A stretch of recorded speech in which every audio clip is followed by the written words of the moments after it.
आदित्यजी, अखेर राजीनामा झालेला आहे, परंतु या राजीनाम्याला उशीर झाला. मला वाटतं राजीनामाच काय अच्छा त्यांचा अजून चालू एक्सेप्ट झाला. मुख्यमंत्र्यांनी बोलू का? त्यांनी केला का? राज्यपालांनी एक्सेप्ट केला का?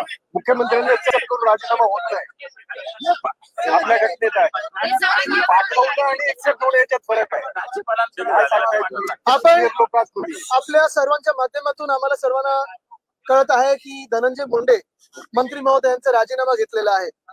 हा राजीनामा स्वीकारल्याची बातमी आलेली आहे, पण आपल्या सर्वांना माहिती आहे फक्त त्याचा राजीनामा स्वीकारून चालणार नाही. खरं तर हे सरकारच बरखास्त झालं पाहिजे. एकंदर महाराष्ट्र असेल, संपूर्ण महाराष्ट्रात कायदा सुव्यवस्थेची परिस्थिती आपण पाहतात. कुठे लहान मुलींवर अत्याचार, कुठे महिलांवर रेप होतो. मग तिथे गृहराज्यमंत्री बोलतात की हे सगळं शांततेत पार पडलं आणि म्हणून काही ऍक्शन करू शकत नाही. बसमध्ये एखादा रेप होतो आणि मंत्री सांगतात आता आम्ही अवेअरनेस आणि अलर्टनेसचे कॅम्पेन वाढवायचा प्रयत्न करतोय. तसंच संतोष देशमुख प्रकरणी आपल्याला आठवत असेल साधारणपणे डिसेंबर पासून हा विषय सुरू आहे. खून कधी झाला त्याच्यानंतर जे अधिवेशन झालं, खून झाल्यानंतर अधिवेशन झाल्यानंतर संपूर्ण महाविकास आघाडीच्या सगळ्याच आमदारांनी हा विषय घेतला होता, जोरदार नागपूरमध्ये लावून धरला होता. आणि आम्ही हीच मागणी करत होतो की एका पारदर्शक चौकशीसाठी ज्यांचं नाव येते अक्का म्हणून धनंजय मुंडे यांनी राजीनामा द्यावा. पण ते काही न देता बरं आम्हीच नाही तर भाजपचे देखील नमिताताई असतील, दसजी असतील, हे देखील स्वतः भाजपचेच आमदार राजीनाम्याची मागणी करत होते. भाषणं झाली, प्रत्येक बाजूनी भाषण झालं. प्रत्येकाने भाषणात जी काही त्या संतोष देशमुखवर जे काही प्रकार झाले होते, अत्याचार असतील, एकदमच भयानक प्रकार, म्हणजे कधीही असं ऐकलं नव्हतं आपण, असं सगळं भयानक याचं वर्णन केलं. जितेंद्रजी आव्हाड यांनी देखील आपल्याला आठवत असेल भाषण करून संपूर्ण हाऊसला स्तब्ध केलं होतं. पण हे सगळं झाल्यानंतर देखील आम्हाला वाटलं होतं मुख्यमंत्री कुठेतरी ऐकून घेतील आणि न्याय देतील. पण मुख्यमंत्र्यांचे हात कशासाठी बांधले होते, कोणी बांधले होते, मैत्रीच्या नात्यात बांधले होते, कोलिशन धर्मामध्ये बांधले होते, कुठच्या कारणामुळे बांधले गेले होते आम्हाला माहित नाही. पण आम्हाला सांगितलं होतं त्यांनी की आम्ही न्याय देऊ, चौकशी लवकरच लवकर पूर्ण होईल. डिसेंबर संपूर्ण गेला, जानेवारी गेला, फेब्रुवारी गेला, आज मार्च मध्ये हे अधिवेशन सुरू झाल्यानंतर काल जे भयानक फोटो आलेले आहेत, मला वाटत नाही महाराष्ट्राने कधी अशी हत्या पाहिली असेल. सगळेच हादरून गेलं. म्हणजे काल रात्री ते पाहताना देखील, व्हिज्युअल पाहताना देखील डोळ्यात पाणी होतं.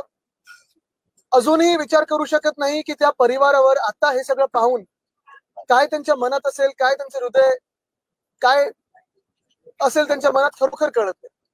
माझंही मन हरून गेलेलं आहे.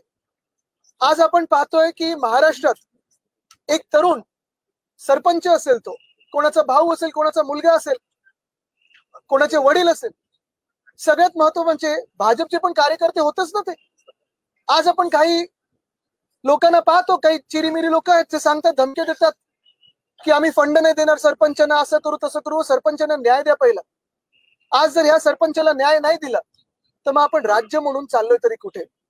भाजपची एक टॅगलाईन होती, महाराष्ट्रात थांबणार नाही.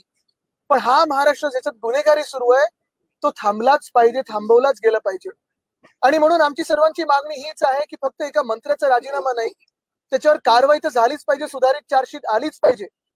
कारण काल अजून एक बातमी कानावरती, ते मुख्यमंत्री स्वतः एका लाल गाडीत बसून उपमुख्यमंत्री महोदयांच्या घरी गेलेले आहेत, अजितदादांच्या घरी गेलेत आणि बैठक झाली की आता राजीनामा स्वीकार करायचा की नाही करायचा, राजीनामा द्यायचा की नाही द्यायचा. खरं तर मुख्यमंत्र्यांना बोलून घ्यायला पाहिजे होतं, राजीनामा मागून घ्यायला पाहिजे होता, हकालपट्टी केली पाहिजे होती. पण आता इथे थांबून चालणार नाही. आपण पाहतोय बीड मध्ये तर कितीतरी हत्या होतच आहेत. पण संपूर्ण महाराष्ट्राची परिस्थिती पाहून हे सरकारच बरखास्त झालं पाहिजे, नाही तर महाराष्ट्राला न्याय मिळणार की नाही अशी आज परिस्थिती आहे.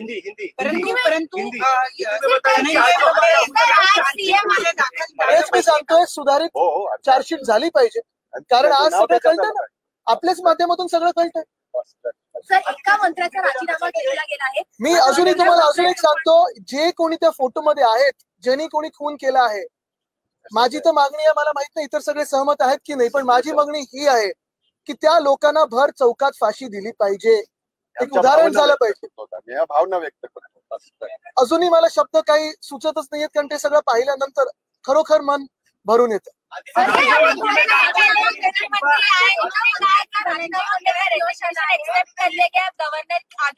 सिर्फ रेजिग्नेशन से बात बनती नहीं है, ये सरकार बर्खास्त होना चाहिए। क्योंकि अगर आप देखें तो महाराष्ट्र में पिछले कई सालों में 2.5-3 सालों में जो कायदा सुव्यवस्था कानून की परिस्थिति बनी है बहुत ही खराब है, बहुत ही भयानक है। कभी कोई बस में रेप होता है और राज्य के गृह मंत्री कहते हैं कि ये सब शांत थी वो महिला, तो इसलिए कुछ हो सकता नहीं, कुछ एक्शन हो सके नहीं। कैसी बात है? कैसा न्याय है? कैसा कानून है? अगर कोई एक्शन अभी आज ना ले, पूरी सरकार बर्खास्त ना हो, तो ये महाराष्ट्र में कौन इन्वेस्टमेंट के लिए आने वाला है, कौन रहने वाला है, कौन सी महिला या कौन सा पुरुष सुरक्षित है? ये हम सारे नागरिकों का विषय है, सिर्फ एक व्यक्ती की बात नाही। महायुती सरकारमधल्या पहिल्या मंत्र्याचा अशा पद्धतीनं राजीनामा बघा, आम्ही भाजपसारखे नाही होत की आता एक विकेट पडली, दुसरी विकेट पडली। आम्ही जे मागत आहोत ते सत्य गोष्टीवर मागत आहोत। जे फोटोज आले आहेत, ज्या काही परिस्थिती उद्भवलेल्या आहेत पूर्ण महाराष्ट्रामध्ये, त्याच्यावर राजीनामा मागत आहोत। कोकाटेंचा देखील राजीनामा आम्ही कशासाठी मागत आहोत? तर त्यांच्यावर कन्व्हिक्शन झालेलं आहे, कुठेही कन्व्हिक्शनवर स्टे नाहीये। आणि मग जो कायदा तुम्ही एका खासदाराला लावता, जो कायदा तुम्ही इकडच्या एका आमदाराला लावता, मी मुद्दामून नावं घेत नाही कारण परत त्याच्यात पक्षपात येईल, तोच कायदा त्यांना मंत्री म्हणून लागू झाला पाहिजे ना। सर, क्या मिनिस्टर का रेजिग्नेशन काफी है? आगे भी मैं यही कहता हूँ कि एक रेजिग्नेशन से कुछ होने वाला नहीं है। चार्जशीट अमेंड होनी चाहिए, इम्प्रोवाइज चार्जशीट आनी चाहिए, फास्ट ट्रैक कोर्ट में ये सारा मामला होना चाहिए। और सबसे अहम बात यही है कि जो भी उस फोटो में है, जिन्होंने अत्याचार किए हैं, जिन्होंने ये मर्डर किए, उसे पब्लिकली हँग किया चाहिए। राजीनामा दिलाय तर राष्ट्रवादीचे नेते बोलतात की आम्ही नैतिकतेच्या बघा, निर्लज्जपणा 4 महिने होता, त्याच्यानंतर नैतिकता सुचते। निर्लज्जपणा बोलतो त्याला, नैतिकता बोलत नाही। अधिकारी एवढी टोलवाटोली विशेषतः मुंडेंच्या राजीनाम्याच्या मागे का होती? मुख्यमंत्र्यांची आणि उपमुख्यमंत्री मी हेच विचारतोय की 130 लोकांचं तुमच्याकडे बहुमत असताना, सरकार जास्ती आहे पण अर्थात स्वतःचे 130 लोक आहेत, एवढं सगळं असून तुम्ही स्वतःच्या पक्षाच्या कार्यकर्त्याला न्याय देऊ शकत नाही? हे हिंदू नव्हते? हे भाजपचे कार्यकर्ते नव्हते? म्हणजे जातपात धर्म नसेल बघायचं तरी भाजपच्याच दृष्टिकोनातून बघायला गेलं तर मग नक्की हे कोण होते तुम्ही ह्यांना न्याय देत नाहीयेत? जर भाजपच्या कार्यकर्त्यांना, आज मी खास करून भाजप आणि संघाच्या कार्यकर्त्यांना देखील आपल्या माध्यमातून विचारत आहे की आज आपले मुख्यमंत्री आहेत, आपण एवढी मेहनत केली, सरकार आणलं, आणि हे सगळं करून जर तुमच्याच एक सहकारी त्याचा हत्या होत असेल आणि मुख्यमंत्र्यांचे हात कोणीतरी बांधत असेल तर हे तुम्हाला तरी योग्य वाटतं का?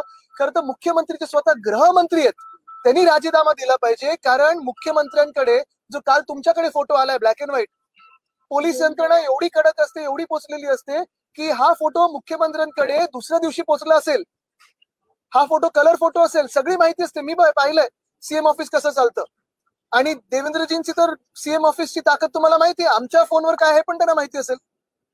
सगळं पेगसस वगैरे तुम्ही राजकीय नेत्याच्या मागे लावता, तुम्ही विरोधी पक्षाच्या मागे सगळी यंत्रणा लावता, त्यापेक्षा कायदा सुव्यवस्था ठीक करण्यासाठी यंत्रणा लावा कधीतरी। आणि म्हणून माझी मागणी ही आहे की देवेंद्र फडणवीसजींनी मुख्यमंत्री आणि गृहमंत्री म्हणून राजीनामा दिला पाहिजे। मला वाटतं सगळं सहमत असेल। देवेंद्र फडणवीसांचं की इतक्या आधी यायला हव्या होत्या त्या गोष्टी आता समोर आलेल्या आहेत।